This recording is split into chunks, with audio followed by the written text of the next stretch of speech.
Bienvenue dans cette nouvelle édition du 12-15. Voici les titres de l'actualité. Focus sur l'économie sud-africaine. Les BRICS, dont fait partie l'Afrique du Sud, ambitionnent de créer leur propre banque de développement. L'économie sud-africaine peut-elle soutenir ce projet d'envergure? Réponse dans ce journal. 6 millions de tonnes, c'est la quantité de céréales que le Burkina Faso ambitionne de produire en 2014-2015. Pour atteindre cet objectif, le gouvernement engage des dépenses et soutient les agriculteurs en apportant une aide matérielle et financière. Et ils sont jeunes, ils veulent créer des emplois, dynamiser l'économie de leur pays, mais surtout éviter le chômage. Découverte de profils de jeunes entrepreneurs mauritaniens en fin d'édition. Les BRICS, le Brésil, la Russie, l'Inde, la Chine et l'Afrique du Sud ont créé leur propre banque de développement. La banque de développement, qui sera basée à Shanghai, aura pour objectif de financer de grands projets d'infrastructures dans les pays concernés et à terme dans d'autres pays émergents. Quelle est la place et le rôle de l'Afrique du Sud dans ce projet de développement? Réponse avec Florence Assamporé et Mokhtar Ba. Pour mieux se représenter sur l'échiquier international, le Brésil, la Russie, l'Inde, la Chine et l'Afrique du Sud ont créé leur propre banque de développement. Sous le signe BRICS, les pays ont mis en place un nouveau fonds de réserve de change.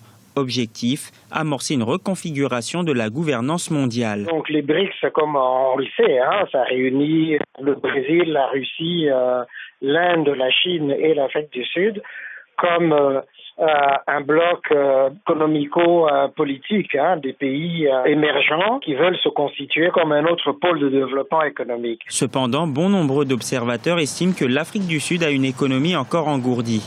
Mais le gouvernement de l'ANC, parti au pouvoir depuis la chute de l'apartheid, conforte et rassure. L'Afrique n'est pas dans la récession malgré une faible hausse du PIB à 0,6% au deuxième trimestre de 2014. Mais le fait qu'aujourd'hui l'Afrique du Sud essaie de résorber sa récession est un bon signe, mais en même temps ce n'est pas cela qui fait que l'Afrique du Sud est une puissance au sein des BRICS. Ce qui fait la force de l'Afrique du Sud, c'est que au niveau de l'environnement des affaires, l'Afrique du Sud offre beaucoup de garanties. Au niveau de son appareil industriel, l'Afrique du Sud offre des garanties, des développements que ne proposent pas d'autres pays africains. Et donc, naturellement, l'Afrique du Sud a sa place tout à fait trouvée dans les BRICS. Pour l'heure, plusieurs dispositifs sont mis en place pour renforcer les pays membres des BRICS. 50 milliards de dollars mobilisés pour 2016 doivent d'ailleurs financer les infrastructures des 5 États fondateurs, puis celles des pays du Sud qui les rejoindront. L'institution aura son siège à Shanghai et son premier président désigné pour 5 ans sera originaire d'Inde. Faire de l'agriculture l'un des piliers du développement, c'est l'ambition des autorités au Burkina Faso. Pour atteindre cet objectif, les agriculteurs reçoivent une aide financière. Seulement, une part importante de cet investissement sert aux frais de fonctionnement et brigue l'essor d'une bonne production agricole. Un reportage de notre correspondant William Valentin Compaoré. Les autorités burkinabées réitèrent leur volonté de faire de l'agriculture le pilier du développement. Pour la campagne agricole 2014-2015, le pays s'est fixé comme objectif d'atteindre environ 6 millions de tonnes de céréales. Et comme chaque année, 100 000 charrues sont données aux producteurs. Le gouvernement a même dégagé pour cette campagne agricole environ 72 milliards de francs CFA pour accompagner les producteurs. Mais selon une étude publiée par l'ONG Oxfam et la Confédération paysanne du Faso, près de la moitié des investissements dans l'agriculture sont des frais de fonctionnement avec un faible impact sur la production annuelle. Notre objectif, c'est de pouvoir dire effectivement aux décideurs qu'il est important qu'on puisse d'abord œuvrer à ce que les populations puissent d'abord manger à leur faim. Et pour y arriver, il est important de mettre l'essentiel des investissements dans le soutien direct au monde paysan. En accord avec le protocole de Maputo qui recommande aux États africains de consacrer au moins 10% de leur budget à l'agriculture, le gouvernement burkinabé y consacre environ 14% de son budget pour la modernisation de son agriculture. Dans certaines zones du pays, des agriculteurs développent des nouvelles techniques qui font école. Le zaï, en fait, c'est une technique ancestrale qui a été développée par les populations du nord du Sahel, où vous savez bien que c'est une zone où il pleut rarement. Alors, c'est une technique qui consiste à creuser des petits trous sur le sol aride en question et mettre de l'engrais ou du compost et s'aimer dans les petits trous. Alors, quand il y a une pluie, c'est dit que les petits trous là bloquent l'eau qui permet effectivement à la plante de se développer. Et ça produit des résultats merveilleux. Si l'agriculture constitue une des principales activités de production au Burkina Faso et assure au moins 80% des emplois des ruraux, cette agriculture dépend fortement de la pluviométrie instable et des sécheresses répétées.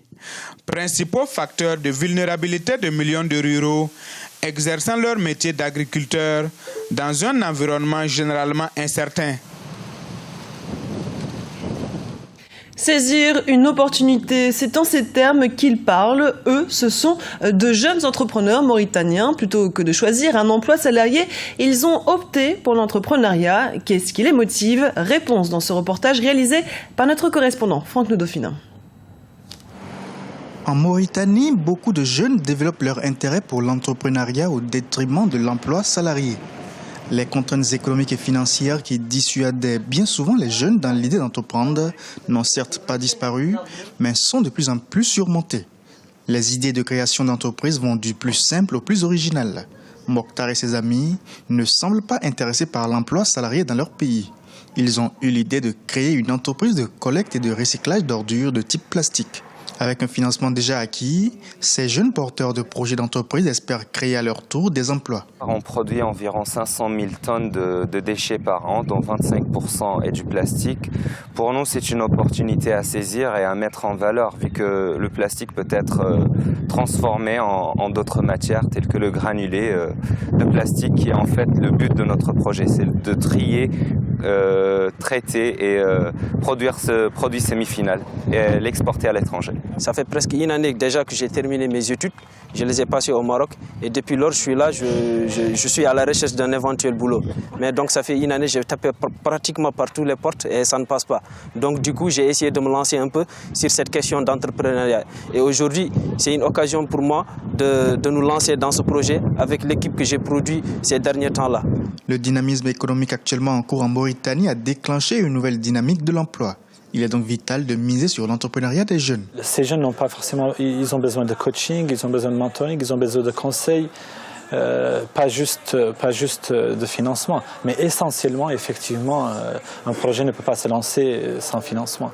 Donc c'est une première étape, mais après il faut les encourager, il faut les booster, l'État doit faire son travail dans ce sens, les hommes d'affaires aussi. Les projets d'entreprise ne manquent pas chez les jeunes en Mauritanie. Les potentielles sources de financement sont accessibles, mais ils devraient être encore plus visibles pour que les jeunes porteurs de projets puissent en bénéficier. Samuel Eto'o met un terme à sa carrière internationale avec le Cameroun. Le joueur camerounais l'a annoncé ce mercredi sur ses comptes Instagram et Facebook. Le meilleur buteur de l'histoire du Cameroun ne portera plus le maillot des Lions indomptables. Écoutez à ce propos la réaction de notre éditorialiste Mama Traoré.